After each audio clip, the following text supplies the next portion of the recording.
आप लोग कहते हैं हम दुखी हैं। हमने पूछा कि क्या दुख है, तो आपने अपने अपने दुख गिनाए। ये दुख नहीं है, जिसे आप लोगों ने दुख मान रखा है, ये दुख है ही नहीं।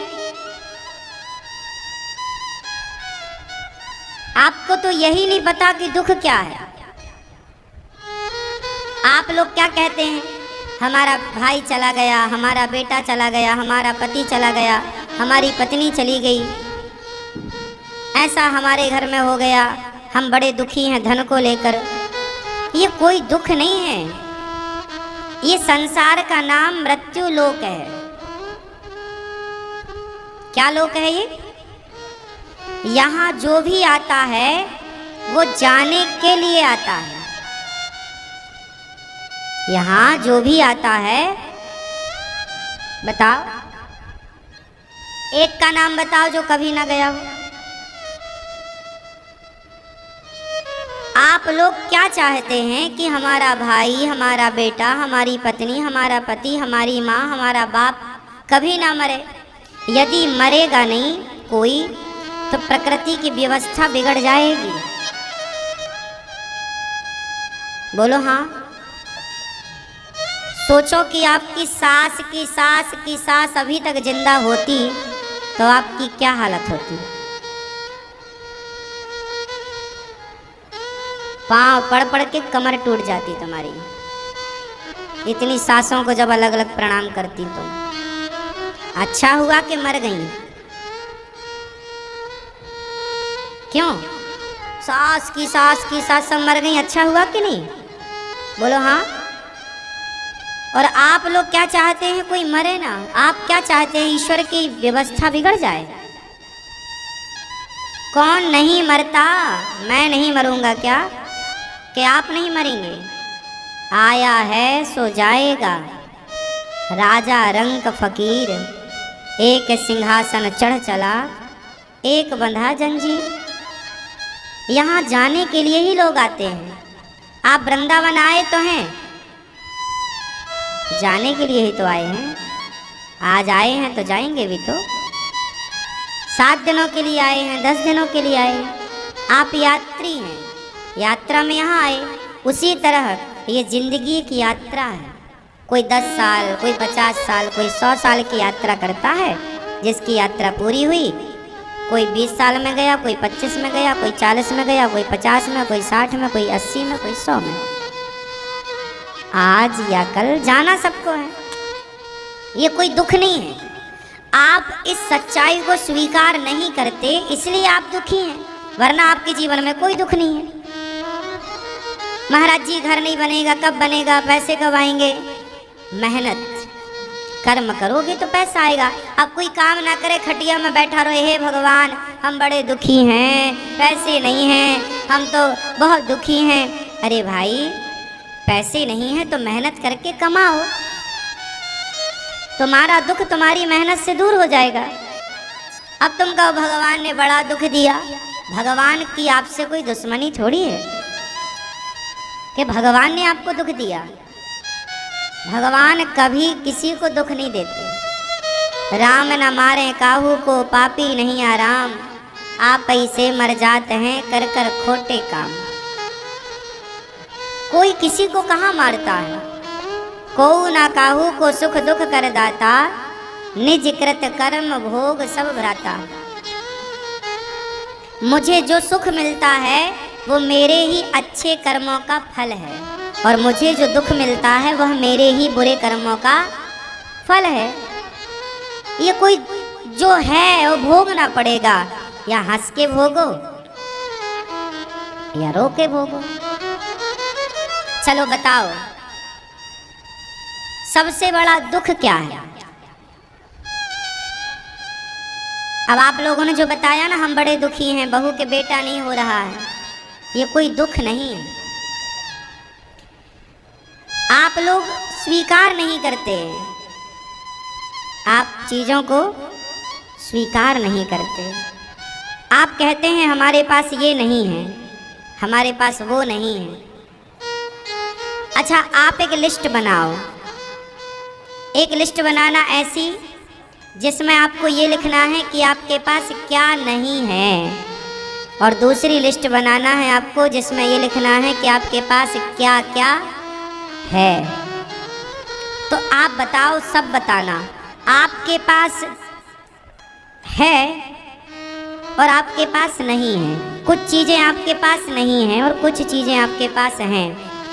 तो नहीं है उनसे, है उनसे आप किससे ज़्यादा प्रभावित हो रहे हैं? आपके पास जो नहीं है आप उनके लिए रो रहे हैं, आप उनका शोक कर रहे हैं, उनके लिए दुख व्यक्त कर रहे हैं। पर जो है, क्या उसके लिए आप खुशी व्यक्त कर रहे हैं? क्या आप उसके लिए खुश हैं? आपके पास जो नहीं है आप उसकी शिकायत तो भगवान से करते हैं कि भगवान आपने ऐसा किया। जो है, क्या उसके लिए धन्यवाद दे रहे हैं? हम लोग नेगेटिव सोचते हैं, हमारे पास ये नहीं है महाराज, हम बड़े दुखी हैं। ये नहीं है, ये छोड़ दो। जो है उसमें भी तो आप खुश रह सकते हैं, वो भी तो खुश रहने की वजह हो सकती है। एक मैया बोली, महाराज मेरे पास तो बेटा नहीं है, 2 बेटियां हैं, मैं बड़ी दुखी हूँ, मुझे भगवान ने बेटा नहीं दिया। अब दुखी होने की वजह ये हो सकती है कि आपके बेटा नहीं है, पर खुश होने की वजह ये भी तो हो सकती है कि औरों के पास तो बेटियां भी नहीं हैं, आपके पास तो 2-2 बेटियां ईश्वर ने दे रखी हैं। खुश होने की ये भी तो वजह हो सकती है। खुशी की तलाश आप करेंगे तो सुख मिल जाएगा, खुशी मिलेगी, पर आप खुशी की, सुख की तलाश करते नहीं। आप जो है उसमें आप प्रसन्न नहीं हैं। जो नहीं है उसकी इच्छाएं, उसकी चाहत ज़्यादा है। आपका घर छोटा है, आपकी इच्छा है कि मेरे पड़ोसी का घर बड़ा है, मेरा भी घर बड़ा हो जाए, मैं भी बड़े प्लॉट में एक घर बनाऊं बढ़िया और वहाँ रहूं। लेकिन आप बना नहीं पाए तो आप दुखी हैं, हे भगवान हमारा घर कब बनेगा, कब बनेगा। एक तो ये है कि आप दुखी हैं कि आपके पास घर नहीं, लेकिन ये खुशी भी तो हो सकती है कि आपके पास जितना बड़ा घर है उतना भी लोगों के पास नहीं है, लोग फुटपाथ पर सोते हैं।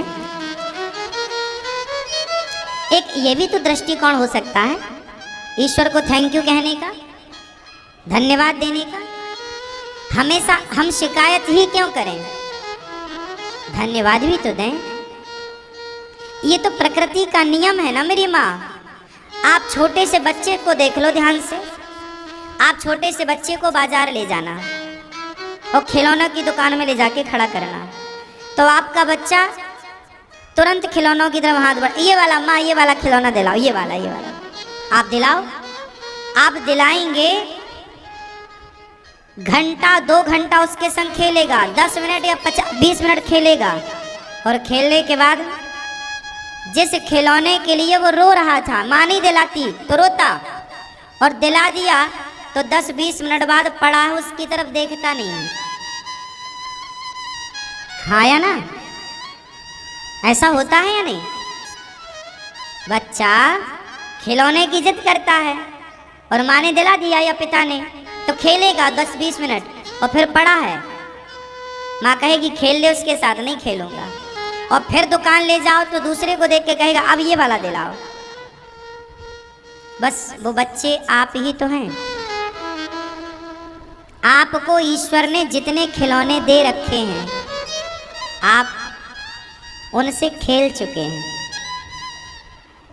अब आपको एक नए खिलौनों की चाहत है, हमें ये मिल जाए, ये मिल जाए, ये मिल जाए। जो आपके पास हैं आपको उनकी कदर नहीं है। बताओ आपके पास सबसे अनमोल चीज क्या है? आप बताओ, आपके पास सबसे अनमोल चीज आपके घर में, आपके जीवन में क्या वो चीज है? आप सबसे पूछूंगा, जिससे पूछूंगा वो बताएंगे, सबको उत्तर खोज के रखना है। आप सबसे मैं सवाल करूंगा कि आपके घर में, आपके जीवन में वो कौन सी चीज है जो सबसे कीमती है और वो आपके पास है? आप बताओ, बताओ। क्या गाड़ी सुनाई पड़े हमें?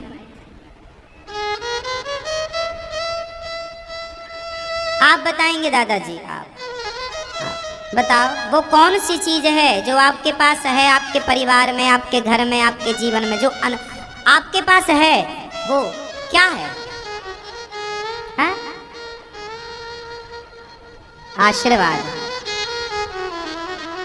100 में से 99 लोगों को यही नहीं पता कि हमारे जीवन में, हमारे परिवार में, हमारे घर में सबसे अनमोल चीज क्या है। जब आपको पता ही नहीं कि आपके पास हीरा है तो आप तो कांच का टुकड़ा समझ के रो रहे हैं, हे भगवान हम बड़े दुखी है, बड़े दुखी है।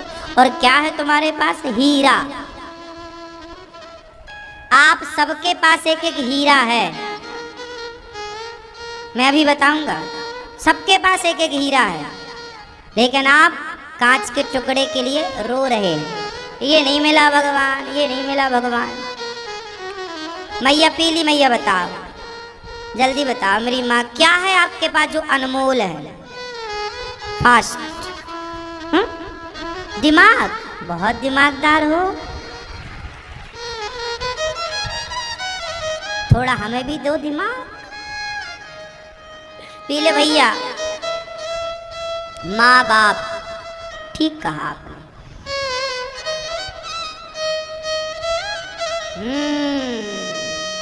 ये दादाजी बताएंगे आगे बारे में। हाँ आप हाँ भगवान का आशीर्वाद। हाँ तुम भी बता पड़े आज समय। वाह कैमरामैन, अच्छा है समय, अच्छा है। मुकेश तुम बताओ, कैमरामैन जरा फोकस करो।